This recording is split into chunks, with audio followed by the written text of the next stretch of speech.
gonna let it shine, this little light of mine. Let's make a journal page. Gotta get the little paper doll in the picture. Ack! Where do I start?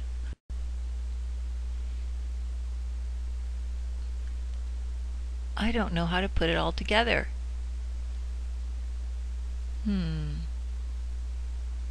Hey, let's make some backgrounds. That's the ticket.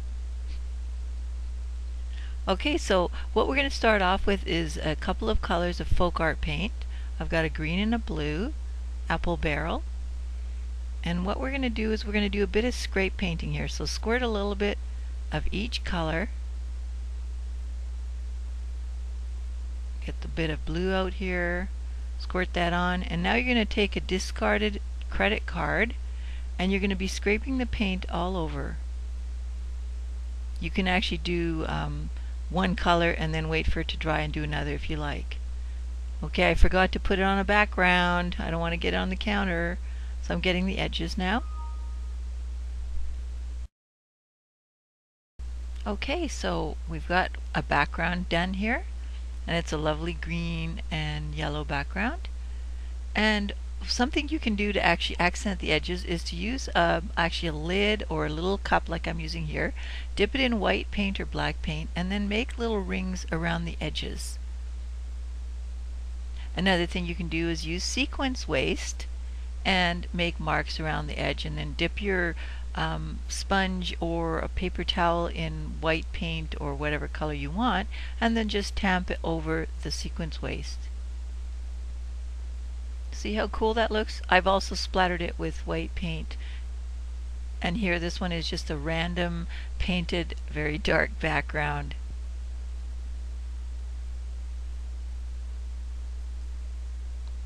This one here is a muted green and yellow background.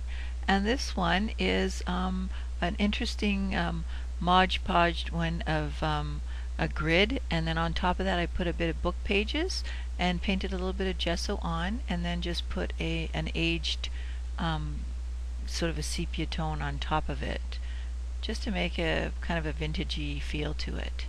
You might want to try that for a background.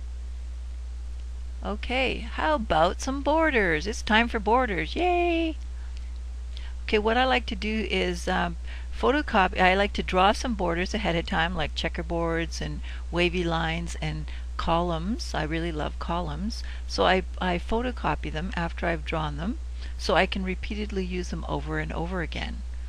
And then I cut them out and have them ready.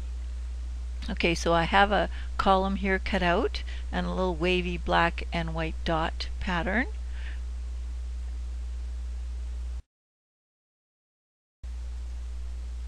Okay, I think it's time to make faces now. Let's make a face. Well, we're not actually going to make a face, we're going to use one that I've already done, but you can look at my old videos to watch me make a face, which you can do too. Okay, this is a face that I have made, but I photocopied it, and I actually do that sometimes. I'll use them repeatedly if I like them. Now this one here,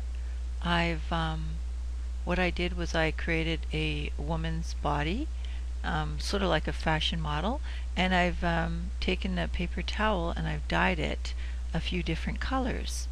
And what I did was I took these little containers and I put some paint in with some water to the containers, and I scrunched up the paper towel and I dipped them into the paint just little bits at a time, and then would dip it into the other color, and what you end up with is like a tie-dyed effect.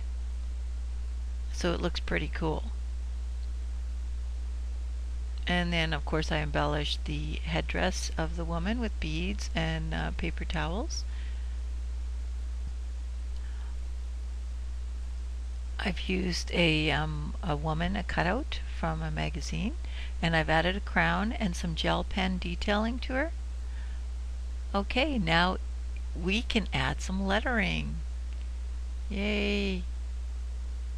Okay, so what I do sometimes is I print off a page of assorted words, inspiring words, and then I use them in my journal pages, like 1 or 2 words, or I make a sentence out of them. Another thing I often do is use talk bubbles, and talk bubbles are pretty easy because you could write a quotation in, or you can even just write something in a stream of consciousness manner. And this one is, to thine own self be true. One of my favorite sayings. Yippee! It's audition time! Yay! Yay! It's audition time! So we're auditioning backgrounds, borders, and faces, and people, and lettering. Oh, that doesn't look so good, does it? No. That one's not too bad. I kind of like that one. We can add maybe a column, and maybe a border, like a little wavy border. Maybe that way. No, that's not quite right. Okay, that's better that way. Yeah, and put her crown on top. To thine own self be true. That's a possibility. And you can maybe put a little bit of a boa, a maruba boa for accent on the edge. I like adding poofs to things. Okay, now we've got the little fashion model here with the dyed paper towel bodice, or dyed paper towel dress. Put a little column next to her. To thine own self be true talk bubble. You almost have a page done. Oh, maybe she needs a little bit of an embellishment there. So that's another possibility. What about this? No way, man. That definitely does not look good. Nope, this is why we call this auditioning. That one's not too bad. Not too bad at all. Little border there might add a little pizzazz to it. See what I mean by auditioning? Just try out different things. Okay, now we've got the face that I had photocopied earlier. Put it on there. I think it looks better on that one here, possibly with the column. And I've cut out some circles from scrape painted backgrounds, and just put them on there, and to thine own self be true. There you go. Okay, here's some finished journal pages. This one's got a patchwork background with paper towel on top. You can write in the dress.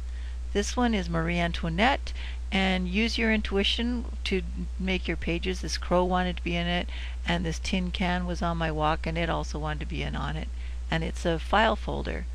This one here, I did some ghosting with Sharpie writing in the background, and so it shows through from the background. I think that's kind of an interesting look. This one here you saw earlier, I actually added texture to her hair. And a way to get organized is to make folders and put your dyed paper towels, your backgrounds, faces, lettering, borders, put them all aside like that. So it makes it a lot easier for you.